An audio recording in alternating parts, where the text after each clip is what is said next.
Track and field fans, thank you for joining us special live edition of the Friday 15. Normally this bonus podcast is just for supporters club members. We go live almost every Diamond League.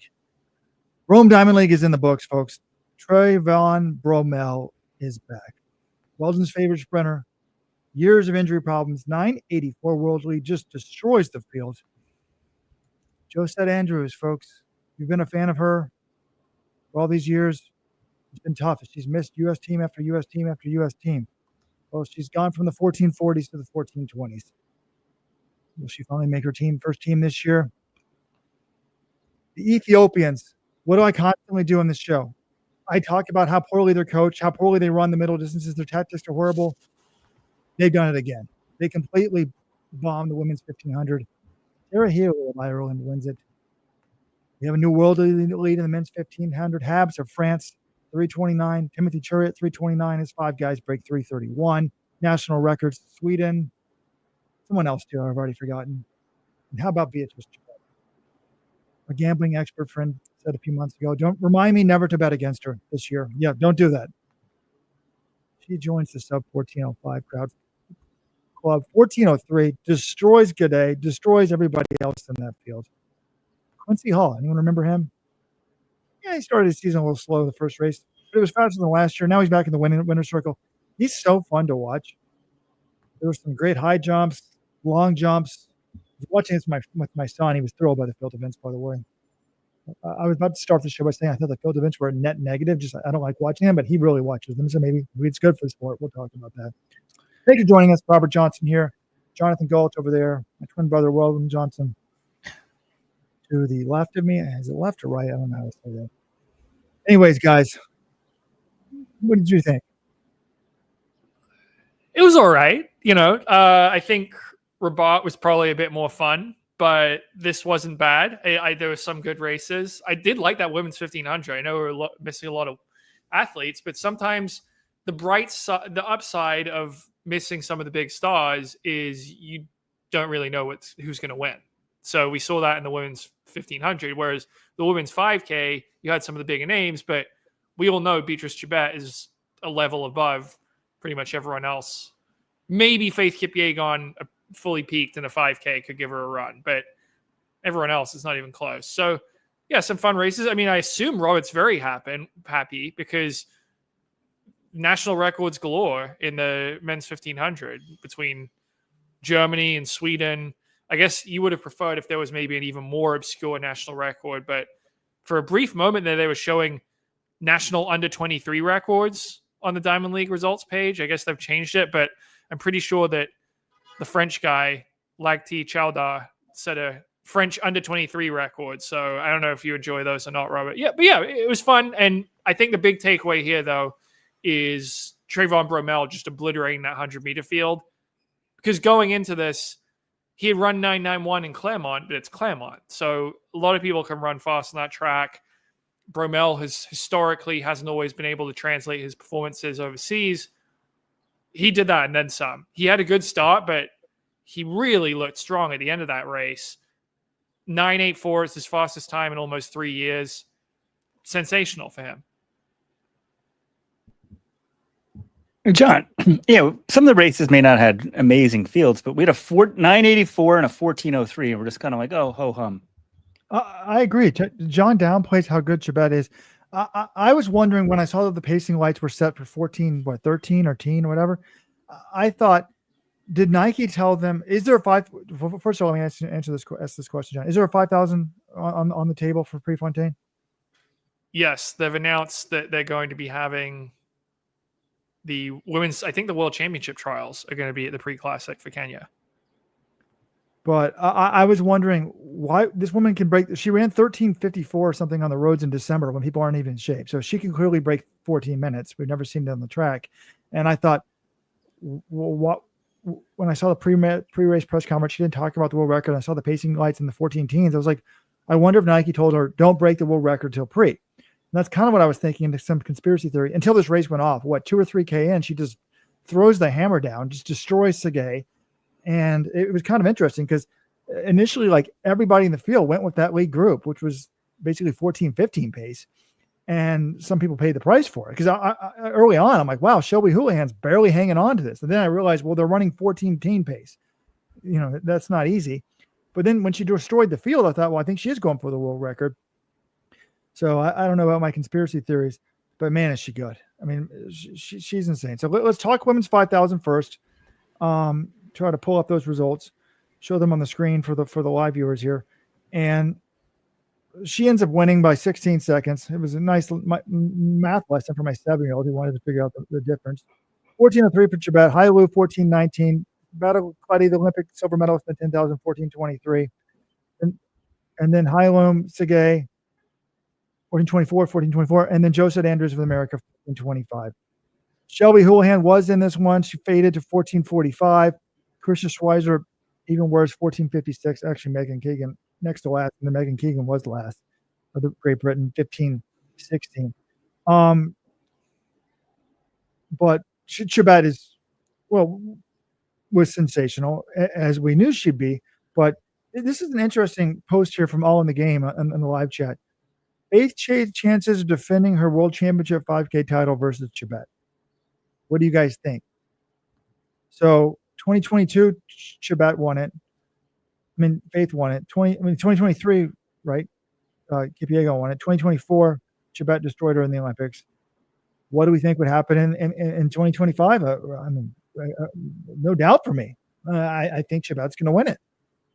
Nothing I've seen this year suggests that Kipyegon would beat Chebet. And I guess Kipyegon she's only raced like that 1K in China. But there's no reason right now for me to pick against Chebet in anyone in the 5,000. Yeah, Chebet won the Olympics. She's definitely the favorite for the World Championships. I mean, she's a step above. I mean, this honestly, afterwards in the forums, be sure to check out let'srun.com/forum, discuss Rome Diamond League. I said this is probably like a B race for her. I didn't even think it was that amazing of a race. And she still ran 14:03, the second fastest time of all time. Like, the lights were set 11 seconds off the world record. I knew she'd pick it up. I honestly think that's the way to do it. But I think with 2 laps to go, she slowed down to like 68. And I was like, oh, there goes the record.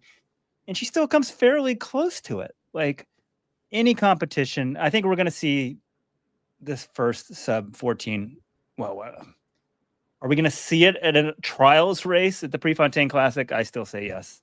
Well, yeah, because she broke the 10,000 world record in the Ethiopian 10K.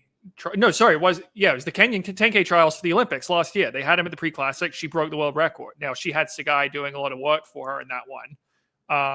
I think she can run in the 1340s. Maybe eventually.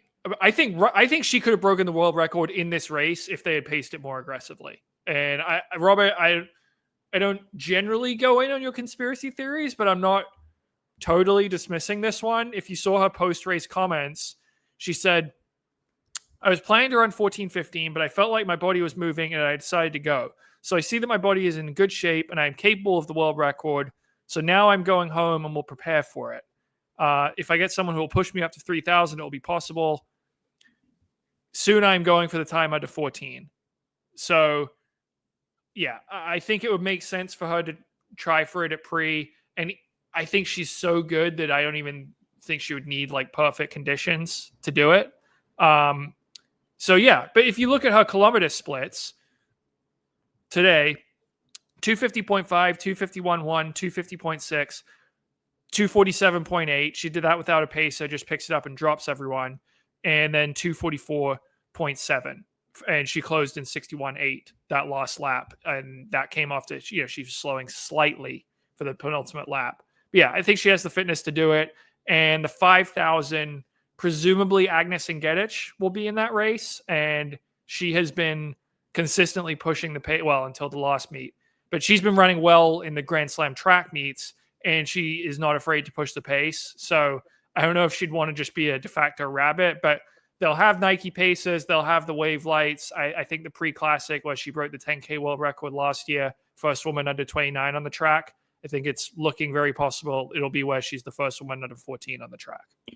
It's kind of weird that Kenya's, well, it's not weird. I mean, I'd rather have Kenya or Ethiopia do a trials race, even if it's pre and rabbited, but that is so unlike what a world championship 5,000 often is. It's like stupid, but hey, do we expect the Kenyan or Ethiopian federations to be smart? And plus, there's probably money on the Nike, probably keeps them afloat. So they probably do what Nike says, but it does it really even matter? It's like, okay, well, we know who's getting 2 of the medals. One's going to Chebet, one's going to Kipyegon. Everyone else is just sort of going to, assuming Kipyegon does a double, then there's going to be like a bronze medal left. But normally you would want, a more tactical, race on that front.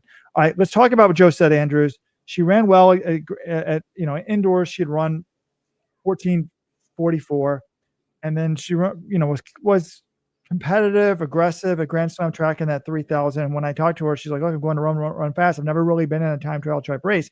And immediately I thought, "Hey, can you skip the 14:30s, the 14:20s?" She's like, "Well, Dathan thinks I can," and she did it. So 25.37. Now John probably already knows this. Where do you think that puts her on the all-time U.S. list? Well, then, I already looked it up. Weldon, do you want to take any guesses? Number 3. I feel like I looked it up too. That's correct, right? Yeah. Alicia Monson, number 1, 14:19. Shelby Houlihan, number 2, 14:23. And number 3, Josette Andrews, 14:25. Hey, Weldon put the graphic up. Oh, wow. I was going to say, good, because the graphic cuts off number. Well, we have Josette Andrews on there twice. I was going to say, do you guys know who got kicked off the all-time list today? But I have Andrews on there twice, so maybe it's not. Below Andrews? Well, it's interesting. When I started covering the sport for Let's Run, the American record was 14:44 by Molly Huddle. So it's kind of crazy that all these women have gone under it since then, but that's just, that's super shoes for you. Apparently, Josette Andrews, June 7th, 2026. Wow. So she's going to run the same exact time 366 days from now as well. That's a interesting development or prediction, what have you. I have a small typo on there. Hey, I made the graphic while my friend was being carted off 911 to the hospital when I was entertaining my 7-year-old. So don't complain too much. I was going to say Shailene Flanagan. Now you make me feel like an asshole. Okay. I was going to think that Shailene Flanagan was knocked off the list at number 11, but she's still maybe hanging on there at number 10. So this. Oh, I guess, does this mean that she's a lock for the U.S. team in the 5,000, or could she somehow still not make this team? No, there's a way she doesn't make the team, and I think if it's very hot in Eugene and it's super tactical. Elise Craney usually shows up and delivers at USA's, and she's getting a little bit better. And I just think Josette, I know she's run 3:59 for 1,500, but I believe it was the trials 2021. It was very hot at that meet as well. She looked to be in position to make the team and just really struggled in the heat. So I think that could be a problem. But fitness-wise, clearly she's way ahead of Houlihan and Schweizer right now. And yeah, I'm not going to call her a lock, but I think she's obviously very, very, very strong contender to make it now after this performance. But as a 350, she's got 359, 1,500 meter speed, so she shouldn't really be worried about anything. So, okay, let's say Craney beats her. That wouldn't be a shock. Who else is? You need 2 other people to beat her. I'm just saying, Robert, in 2021, that's when she ran her 3:59. She was third in the Diamond League final in the 1,500. It was a hot, slow race, the trials. She didn't do well in the heat and wasn't a factor. So that is the scenario I could see her not making the team. I think she will make the team, but that's how it could happen. By the way, it was fascinating to watch this race with my 7-year-old, just this whole meet, because the things I want to teach him, I'm like, this race finished. And I'm like, by the way, some of the women cheat. I didn't mean just women only. He's like, what? They cheat? I'm like, yeah, you can take drugs. He's like, and it helps you? I was like, yeah, it helps you. He's like, I thought drugs were bad. And I was like, well, I wasn't implying anything. I don't know why I just decided to throw it out there in the 5,000. Like, I'm not sure why. I wanted to teach him. Hey, the cheat. When we went live for this podcast, I said, son, I'm going to be doing. I explained to him actually today. I said, Dad's got to watch this. This is my job, and I have to talk about it like the people you see in the baseball games. That's my job. And he's like, can I go play outside? And I was like, yeah. He's like, are there any bad guys out there? I'm like, no. Meanwhile, the next door neighbor's house was home invasion a week ago here in Baltimore. We love you. So I guess you haven't explained the Shelby Houlihan situation to your son yet, Robert, because I mean, she has served a 4-year doping forgot ban, about and that. she was in this race, 10th place, and just her outdoor season has not been as good as indoors. Indoors, she comes back and comes out swinging and makes it on the world's team, and then medals at World Indoors immediately. Within months of coming back from the suspension. And then outdoor, obviously, maybe it can be harder to keep that going. I think she said in our interview with our intern after the Track Fest meet in LA a couple of weeks ago, I think maybe there wasn't quite as much motivation driving her, just because, she had this big comeback, and then, she had been training on her own for so long, but then she accomplishes this goal. She's like, I got to get in the weight room. And, that's been difficult. I haven't really, she hasn't had this full year of actual racing to get up for. So maybe some of those things that you really do to fine tune stuff, you skip out on a little bit. I don't know, but the main thing is she doesn't seem to be in quite as good shape as she was indoors. She is going up to altitude now. So we'll see if she can build up that strength. And obviously she beats Schweizer by a lot. So like being in 1445 shape, you're still going to be a contender for the team. But, I expected her to keep building after indoors, and she hasn't really done that. But John, she's looking like she's going to make the team at 5K right now. Like I think this is better than she's been running recently outdoors.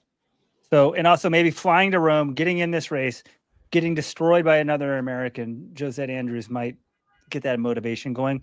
We're still essentially 2 months from the USA Championship, slightly under now.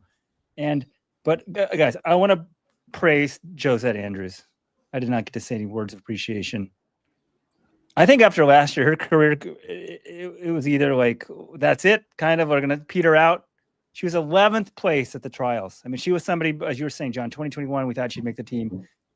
I think there, maybe, even though she got caught between sort of events, she had run the good 1500. But in reality, I think she is a 5K runner. This shows it. Way back in 2021, 3:59. And I mean, with a 14:43 PB, and just to jump all the way down to 14:25:37, bravo. Like her, Dathan, they need to be congratulated, because I think after last year, it had been sort of frustrating. Like, are you really in this? The Olympics are 4 years away. And now this could be just the start of something. She's only 29 years old. We have women competing very competitively on the track at, mid-30s. So 5K, 10K, that sort of stuff. This was an amazing performance for her. Yeah, really good run for her. And like you said, definitely impressive, because, I was kind of thinking, oh, it's all right, we'll move on to the next generation. We've got Valby coming up. Maybe Caitlin Tui will get healthy and do something. And, Wayne Kaladi's been running well. Like, I thought she might have missed her chance. Or this year, I would have said was maybe her last chance. We'll see. But yeah, now you're starting to think, oh, actually, maybe she could be around for the full rest of the Olympic cycle. And I guess the interesting thing you talked about the age. Well, then 29, like that's the same. She's the same age as Trayvon Bromell, which feels so strange to me. One, that Trayvon Bromell is still 29 years old. I feel like he's been around in the sport forever. And two, like, because Josette Andrews, I only started hearing about her 5th year at Georgetown. It's just crazy to me that those two were born in the same year, because Trayvon Bromell have been talking about him for more than a decade. There's an interesting comment in the chat. By the way, people are saying that I didn't mention Shelby when we were talking about drugs, but maybe that's why it popped in my head subconsciously. Joshua in the chat. I think a better question is, what does Faith have to do in breaking 4 for you guys to favor Faith over Chebet? Nothing. She could break 4 and it wouldn't change much for me. Look, she's already the best 1500 meter in the world, and she got beaten last year in the Olympics. Now, what would do it for me is when Chebet won, it was a 14:28 race. When Kipyegon won, it was like a 14:44 race. Is that right, John? So it was definitely a significantly slower race in 2023 or 14:54 for Chebet. So I'm not sure what Faith won in, but the slower the race, if it's over 15 minutes, then I might favor Faith. But right, if it's under 14:40, no, I'm not favoring her. 14:53 race in 2023 when Kipyegon won, and Chebet still closed really fast, but Chebet closed in 26.6 in German. Is Faith going to run faster than that? And that was a 14:28 race. So Kipyegon, first of all, the breaking four thing, I don't even know if that time's going to tell me anything, because if she runs like 3:58, then I'm like, all right, well, how much of that was aided by whatever? Like you said, Robert, last year, Kipyegon was in world record shape. She broke the world record in the 1500 and still got outkicked in the Olympic 5K final. So yeah, I'm not sure there is a number where I'd favor Kipyegon. It's basically like Chebet just looks amazing. But I obviously I'm not saying Chebet's a lock, but I still have her as the favorite. One thing about Shelby Houlihan, to me, I'm concerned. The longer she's away, the longer she's self-coached, the longer we either believe coaching matters or it doesn't. And I'm going to be, Nikki Hilt said she was sick they was sick last week. Sorry, Emma. And maybe they were, but like the longer we get away from Mike Smith as Nikki's coach, I'm going to be concerned. The longer Shelby's self-coach, I'm going to be concerned. So that could be some of it. But, Shelby had said earlier in the year, I think I'm better at endurance. This was okay. Not really encouraging to me. I'm disappointed in how she's running, outdoors. All right. Let's go back to the men's 1500. And this one, despite what our friend Tim Hutchings was saying, shows you the beauty of rapiding. I mean, our friend, the Kiwi Olympian, Jason Stewart, has said to us, he thinks the 800 is run so much faster now because people are running smart, pretty even splits. And, Asbel Kiprop used to go out in 52. And I just like, dude, I remember asking this at pre-classic one year. I'm like, why do you do that? So I just like to relax in the second lap. I'm like, that's not the way to do it. Maybe a little bit faster in the first 10 seconds because you can get away with that. But it's just, we want to be even as possible. And this race was 56, 56, 56 for the first 3 laps. And you saw what happened. Like, just a ton of guys running quick times. And in the end, Habs of France, who's a 3:29 guy, runs 3:29, wins it. World lead, 3:29.75. Nice battle with Timothy Chariot. Good to see him, former world champ, 3:29.75, under 3:30, because I did appreciate what they said on the broadcast about this. This is a guy living in Kenya. He wants to be good. He still has the passion. He moves to train with Marcin Lewandowski's group. We hadn't seen really anything that was indicating, hey, he's going to be a factor again. This was a step in the right direction. And then a bunch of guys in the 3:30s, including national record for Robert Farken of Germany, 3:30.80, and Samuel Pilström of Sweden, 3:30.87. Reinald Chariot, the guy who won the 5K, the former world junior champ, was 6th in 3:30.94, and Anas Asai, 3:30.74. If you're looking for Westerners, Elliot Giles, 3:31.13. Ollie Hoare, 3:31.15. 1/100th of a second behind Brian Coleman. And then Vincent Ciotti, 3:31.69. I mean, you run 3:31, you're 12th place in this race. So there's just a lot of depth. We had none of the big hitters. To me, this race, there's no big takeaways, except for the fact of it shows you the importance of good pacing for running a fast time, but it doesn't do anything to change anything about the 1500 for me. Well, what it shows to me is just we have to continually realize what is fast and what isn't in the 1500. Like 3:30, that's a good time, but it got you 6th in a race where the 5 best guys in the world weren't in it. 3:31.69, Vincent Ciotti, that's a PB for him. He was 12th. It's the fastest 12th placer in history. But, you're a 3:31 guy. You used to be going to a world championship and think you might be in with the shot at a medal. And just the way the events run now, that might not be good enough to get you out of the first round. It's nuts how, one, the shoes have changed it, but also it is a deep event. And this thing was paced perfectly. I mean, Ignacio Fontes, 3:32.55. Isn't Ignacio Fontes, I feel like he was an Olympic finalist in 2020. And he runs 3:32 and gets dead lost. Well, not dead lost, but lost in 3:32. I mean, can you imagine running 3:32 and getting 16th? That's just the way the 1500 is now.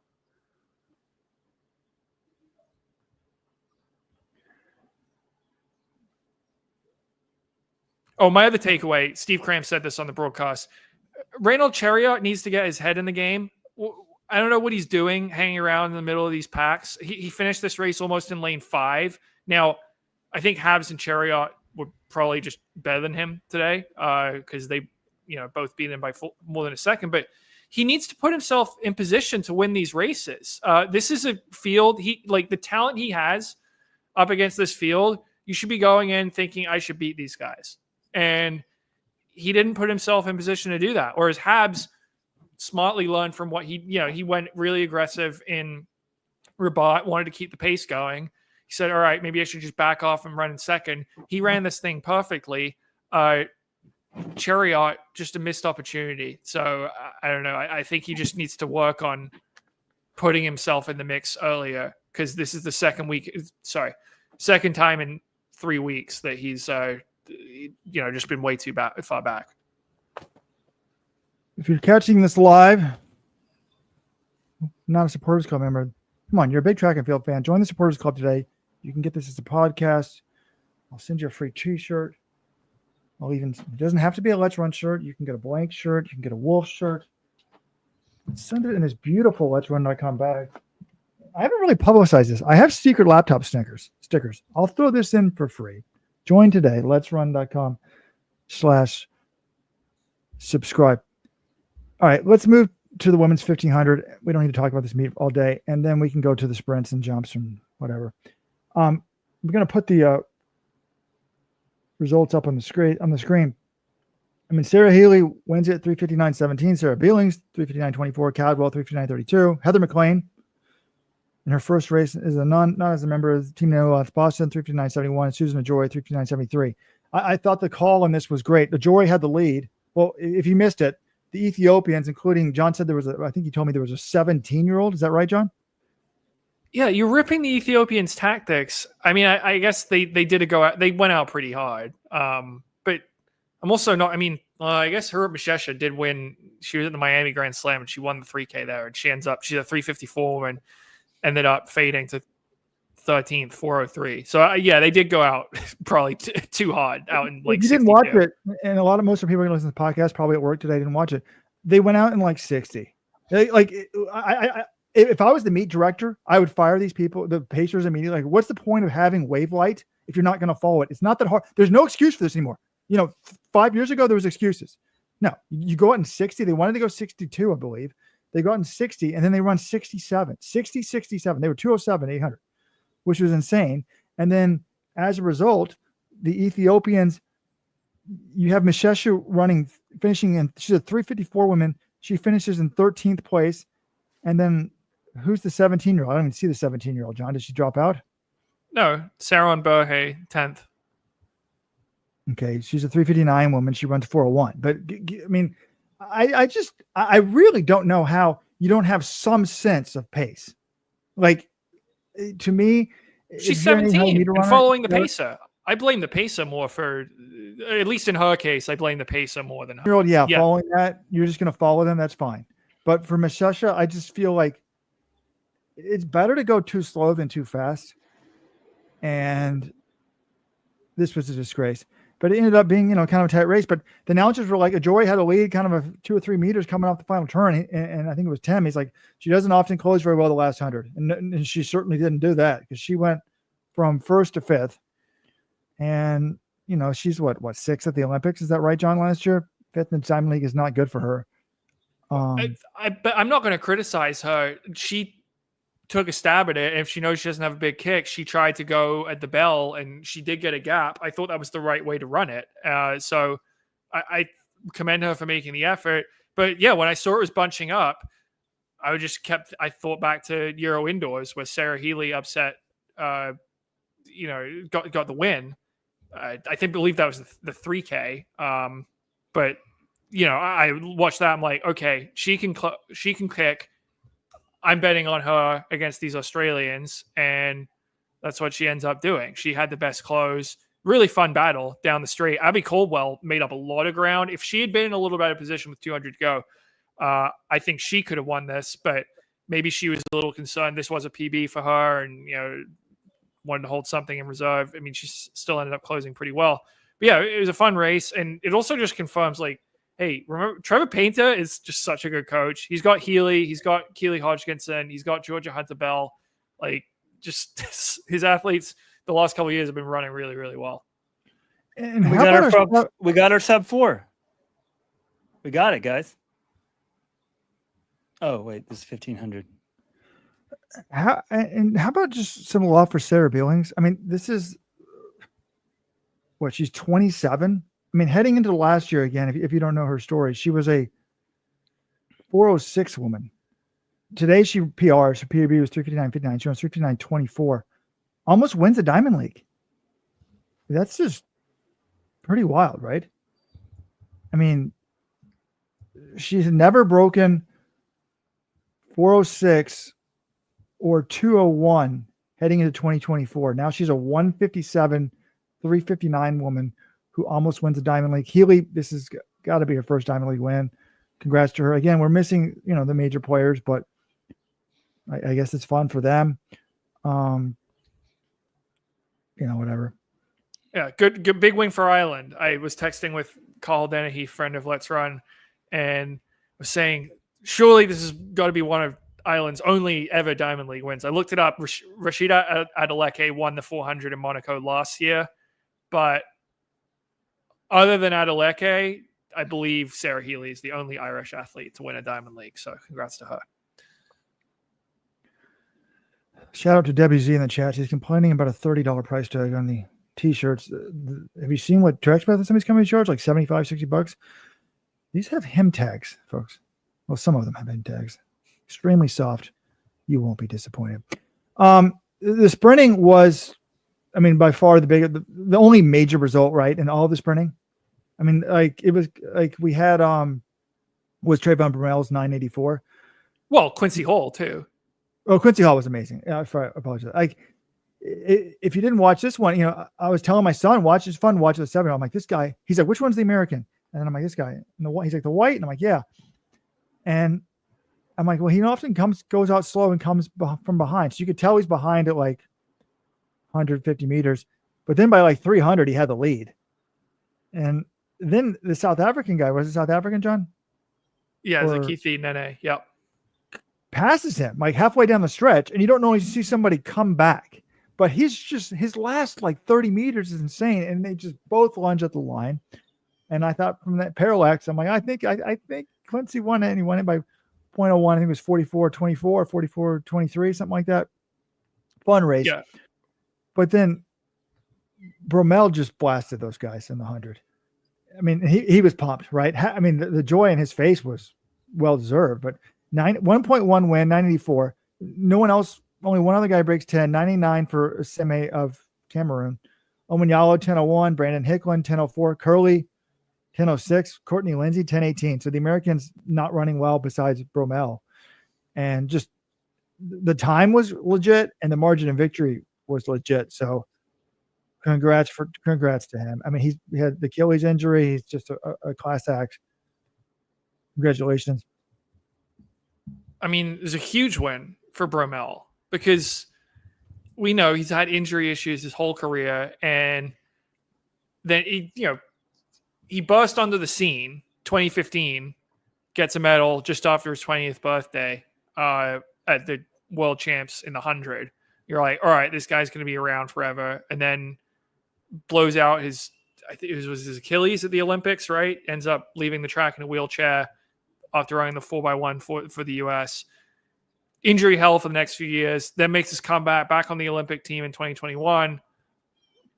One of the favorites going into the Olympics, but doesn't even make the final.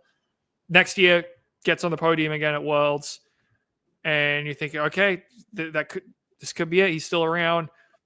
2023 slows down. 2024 injuries, doesn't even run the trials, and after that, I was like, all right, that might be it from Trayvon Bromell, because he's going to turn 30 a month from now. And he wasn't running that well indoors. Is 6:59, got beat at Millrose. Nothing too crazy. And then suddenly he drops this 991 in Claremont. So I raised one eyebrow. Like, all right, you have my attention, but it's Claremont. We sometimes will see really fast times. You got to go repeat it. So he goes over to Robert. Yes, you have eyebrows.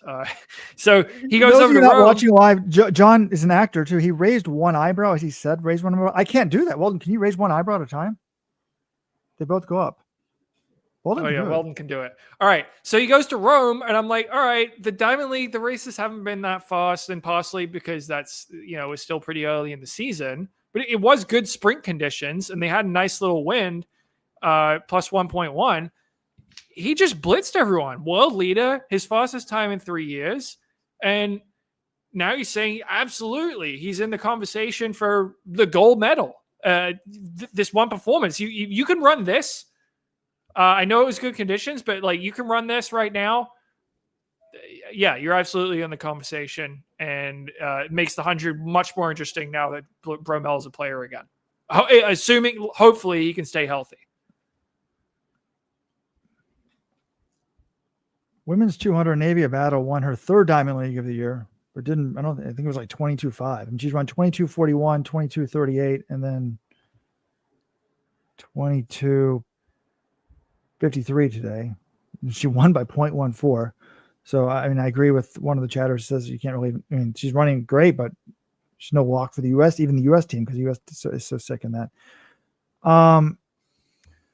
We can talk some the.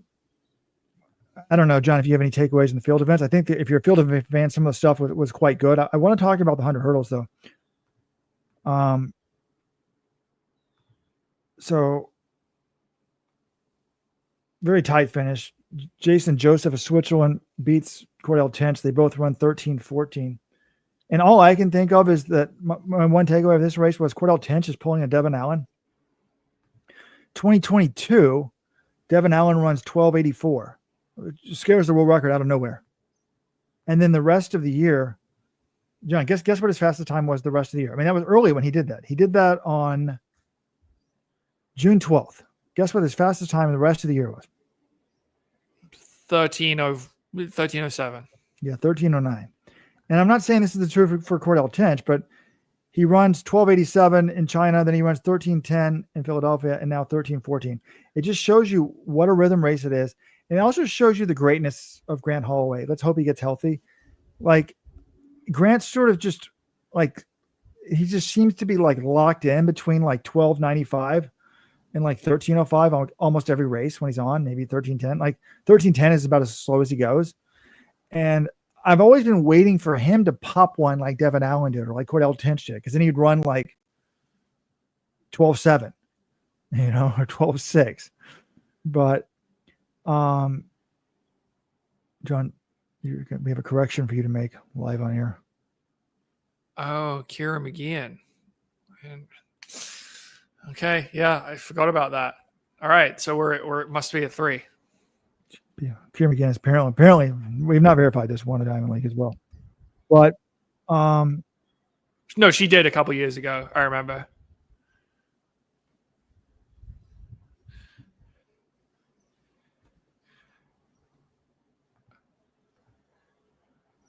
Can't hear you, Weldon. I want to say something about Bromell. I had to step out for a second. Maybe Tench shows that there is some top end talent that these guys have. Now the hurdles is obviously different than the sprints, the rhythm race, that sort of stuff. But to get the world record, you have to have that sort of God-given talent, ability. Your ceiling has to be so high. The ceiling on Trayvon Bromell is amazing. The ceiling on Christian Coleman is amazing. My bold prediction earlier this year was like, oh, Christian Coleman win the world championships. Mainly because he has the ceiling. He's older or whatever. I was wrong. I got the wrong guy. I had the right idea, but the wrong person. Trayvon Bromell may win the world championships. He's actually a little bit older. He's about to turn 30, whereas Coleman's 29. But he is so damn talented. But I'm shocked. John, he hadn't broken 10 the last 2 years. Another Achilles injury? I thought that was it for him. And I'll never, as you said, he's been around forever. I always tell the story in 2016 Olympics. He was hobbling through was he a teenager or was he 20 then at the Olympics after the 4x1? Like, he sacrificed it all. And I've been debating about 2 times since then if he essentially, like, trying to run the relay at the Olympics hurt his career, but he's come back so many times since then. But this run today shocked me. I mean, after the time in Claremont, I was impressed. And then I got sort of talked off the ledge. People were like, oh, that's a Claremont time. I was looking at the guy who was right behind him. Some guy from Puerto Rico set a lifetime best. I'm like, okay, maybe that track was a little hot. Well, he smoked these guys today. I mean, he got a perfect 0.11 start, but still amazing run. It's good to see. And when you look at the all-time 100-meter list, I mean, I guess I did use the two right guys. Number 6 all-time, Christian Coleman, Trayvon, Bromell, 9.76. So good run for him, or fabulous run. I guess I was a little overly excited about the field events just because I guess I watched the field event maybe for the first time in about 20 years because my son was into it. There weren't actually, I was thinking it was like much of it. My son kept saying, is that high? I'm like, yeah, it looks high to me. But there weren't actually any world leads. It doesn't look like. Wu won the high jump 232. Walsh still shot put 21.89. I thought we had a world. It wasn't a world leader in the long jump. Adcock just did it 8:34. I think 8:36 is the world lead, so it was close there. Okay. There must have been a women's field event. I didn't catch that one. Pole vault. There's pole vault and an American win in the discus. Valerie Ullman, the Olympic champion. Actually, Sandy Morris won the pole vault too. So America, you had a chance to indoctrinate him with American victories and missed that one, Robert. All right, let's talk. Enough Rome. Some of these people in the chats are going a little bit over the top for me. I wish I knew the Rojo rule. I've forgotten my own rule for track and field. And after seeing teenage phenom after teenage phenom on the women's side just never amount to anything. I mean, we could go back to, what was that Australian girl who every boy had a picture of on their wall? Anyways, I vowed never to hype up a high school girl until they PR'd at a certain age. I can't remember if I said it was 18 or 19. I think it was 19. Okay, so that would apply to this young woman, Jane Hedengren. In case you're not familiar with who she is a 18-year-old U.S. high schooler and extremely fast runner. She'd already run 14:57 this year, American under 20 record. It's faster than Caitlin Tuohy's lifetime PB, by the way. And then last night at the Hoka Festival of Miles, she runs 4:23.50. That's a U.S. high school record.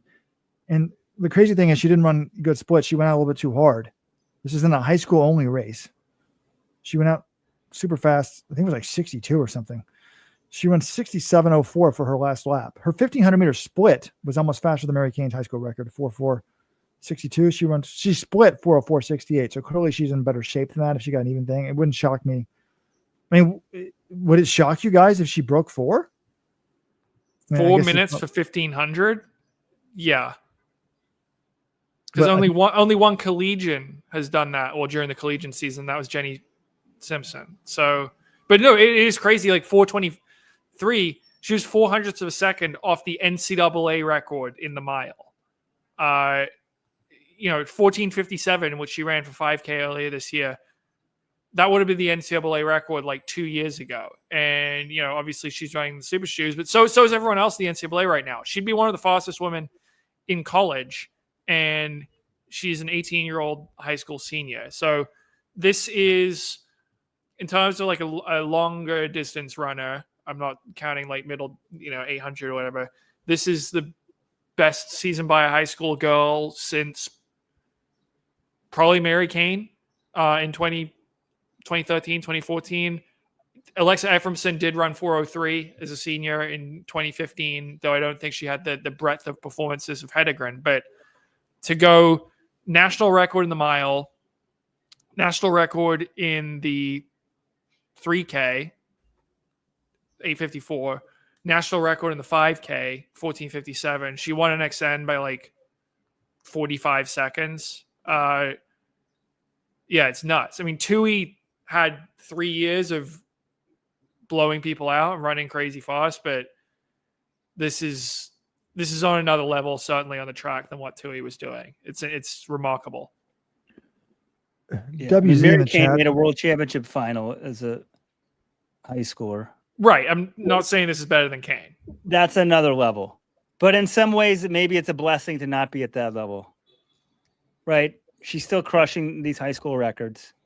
No, well, But I like she what they're still doing. sees there's a long way to go. The game has changed tremendously. Also, like Mary Kane's PB is what? Still 403? Four. 404. Right? Yeah, I mean, Right. That's the thing. I mean, WZ is like, what are they doing in the Mormon temples? I want to convert so I can run faster.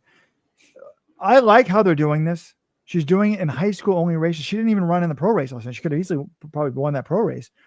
And I don't know why you would want to send your high school athlete to be coached by Alberto Salazar. Like, parents, if you have a talented person, the talent's there. They don't need to display it at 15 or 16. Now, there may be some monetary reasons, but I'm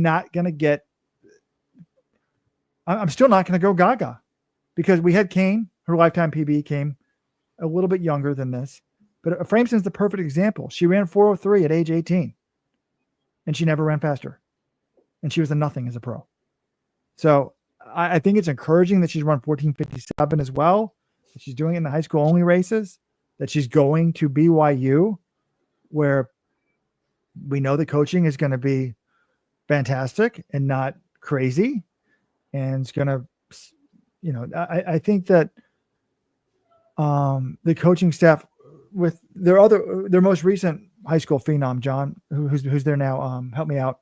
Jenna Hutchins. Yeah. Jenna Hutchins. What was she running just a couple years ago? Nothing crazy. Well, in high school, I mean, she set the national record in the 5K. But her first, transition to college, I think she was injured. It wasn't going amazing.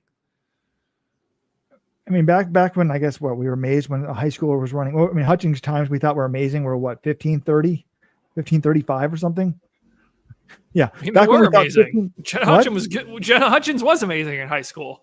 Back when we thought 15:35 was amazing for a high schooler. I mean, Hedengren is 38 seconds faster than that, but she really struggled initially in her transition to college, but now is, a pretty good NCAA runner.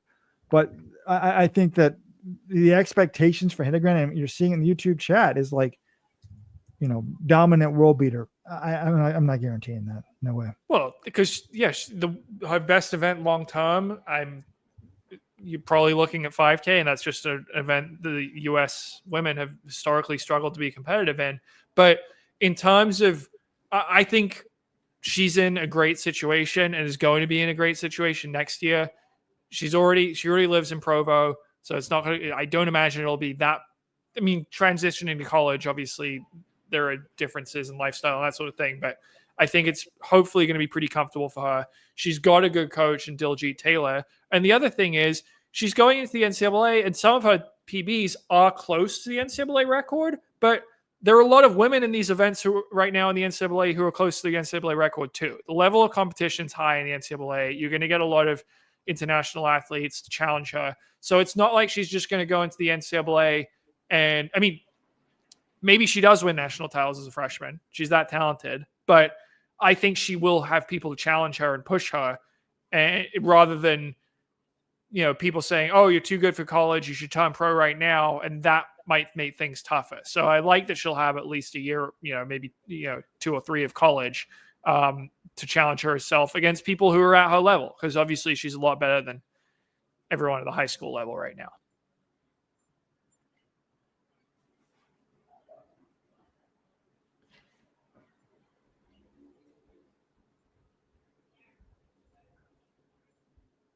Okay, guys, I just started a challenge on here. I'm not sure if it came through.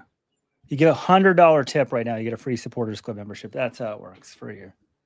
You can just pay right now. Don't even think about it. Just hit the tip button right now. You get a free T-shirt right there. Just do it. Look, YouTube's going to take its cut, and the shirt. Like, we're losing money on this, but I'm just making it easy for the fans. Hit the $100. I don't even this showed up in the chat. Did it show up, guys? I was trying to do it and say and get a free membership, and I think they try to discourage you giving free stuff. As long as they said free something, it didn't let me do it, so I just said acknowledgement. I'll send them 2 shirts. I have an exclusive shirt that no one has. My wife says it's better than the actual Let's Run shirt that I designed. Some random guy just sent me a box of shirts for his new t-shirt company. I'm going to start promoting them I just showed up. No note, no call, no email, nothing. So I'll give you one of those exclusive shirts that nobody else has as well. All right. Anything else, John? What else is going on this weekend? It's Friday. Do we have any meets? which everybody's just getting ready England for. versus Andorra. Our road to the World Cup title in the United States kicks off tomorrow. World Cup qualifying. See you in a year in MetLife Stadium for the final, everyone.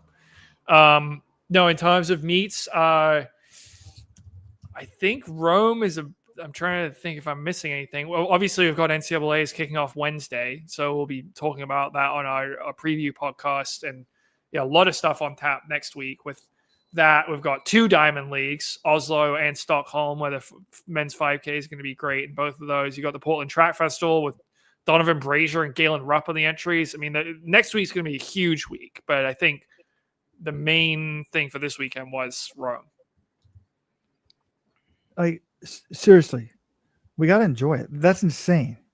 NCAAs, 2 incredible 5,000s for U.S. fans. Even all fans might be a world record. And then Donovan Brazier returns. In other news that we probably should talk about, mention Connor Mance, as was predicted by yours truly, will be running the Chicago Marathon.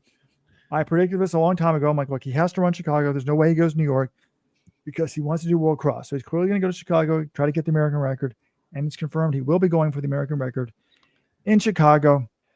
You're welcome, people. You're welcome. Congratulations on making the most obvious prediction in the history of predictions. But okay, someone has given us $1.99. It's not $100, but they want to know what our favorite songs of all time. I don't know. I loved One by U2, but what about Runaway Train by Soul Asylum? Oh my God. I don't even know what that song is. Is that an old song? For me, hard to pin down to one. Oh, well, When You Were Young by the Killers, Mr. Brightside by the Killers, Gimme Shelter, Rolling Stones. Those would all be on. And Beautiful Day by U2. I think all of those are on my list. I don't even know the name of the song. I'm a huge Teddy Swims guy now. I got my cargo bike. I cruise the streets with like music blaring. I'm very California now. So if anyone's running and you see a very young dad with 2 kids in the back blaring music, give me a shout out. It's me. Also, there's a song by Jean-Michel Jarre, the Weldon and I used to call the Wendy's Weekend Pop-Up. At the Texas Ranger games, they would get a ball and they put it into an automatic pitching machine and shoot it up. And they go, boop, boop, boop, boop, boop, boop, boop, boop. And if you caught it, you won like $500.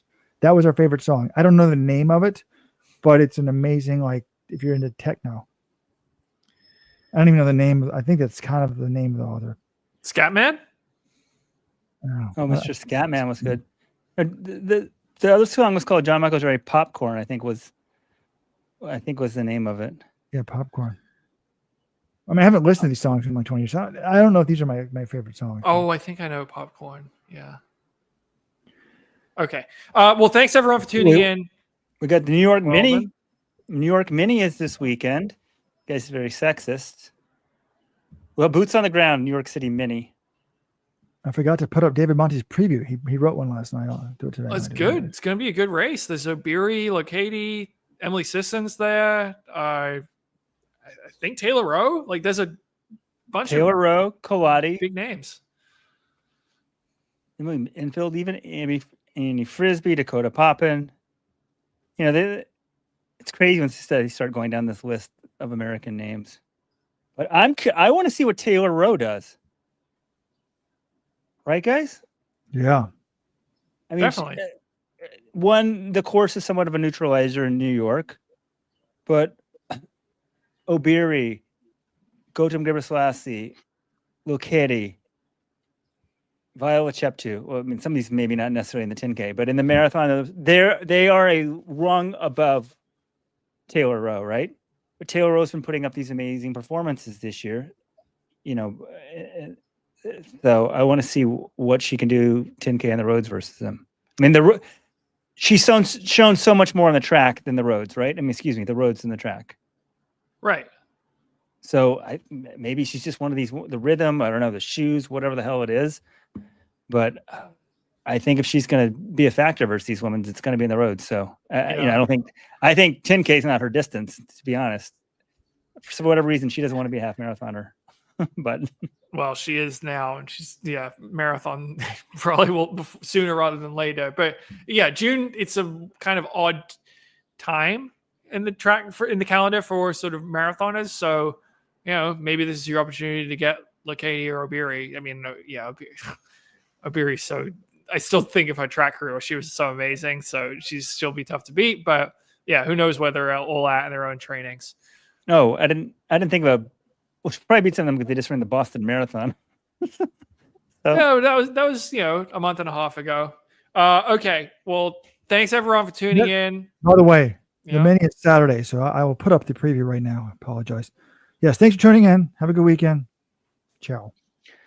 If you want this as a podcast, join the supporters club. letsrun.com/subscribe. Happy birthday, Cole Hawker. 24 only. It's amazing.